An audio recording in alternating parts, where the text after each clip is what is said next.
Hey guys, this is a video for a human maker. Back in the day, man makers were a very common dumbbell complex.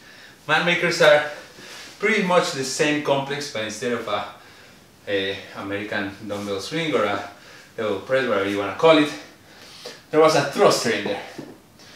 It's a metabolic complex, both the man maker and the human maker.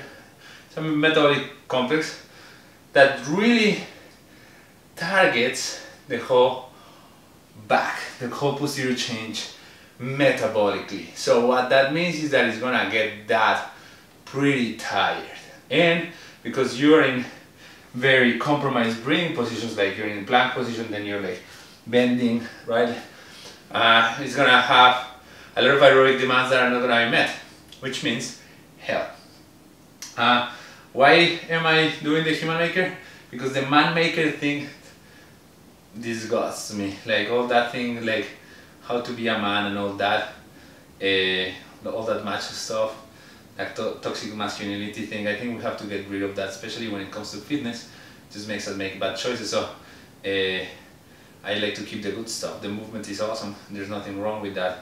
But you know, let's rename it. And in renaming it, I didn't want to just deny the fact that there was a movement called man maker before, but let's change it, human maker. So that's why you see the double press. The metabolic effects are pretty similar, and actually I like this one better because it will allow you to it will make you lower the weight a little bit.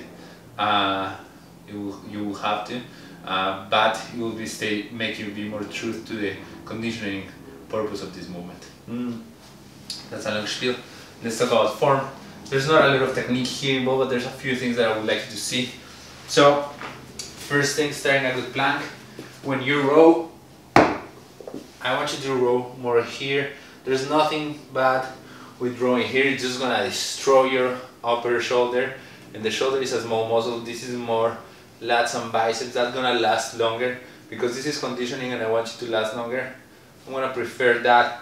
When you're doing your push-up, if you cannot go all the way down without dumping your chest, don't. Just go as low as you can. And if you want to be consistent, have a couple of plates there just to have a target. But try to not overextend. Nothing happens if you do. Like, it's not a problem. I just prefer to always keep my push-ups very nice. And then the last thing, and this one is the most important, is when you jump from your last push-up, right? You're here, push-up, and you're gonna jump into that kettlebell swing position, feet a little bit open. The tendency is to be here, which means that when you go up, you're gonna have to like extend the back like this, and it's gonna throw those bells too far away. So jump, bend the legs, shift your weight back, and then up, right? So that is the only thing. So you jump, right? Bend the legs so that you can have somewhat a neutral back. It's not gonna be fully neutral just because I'm so dumped towards the ground, but I don't want it to be like super rounded, right? Like somewhat neutral, and then shift your weight back. So when you swing the belts up, you have some power, right? Like, and you have some good balance there. That is it, human makers. Give them a try.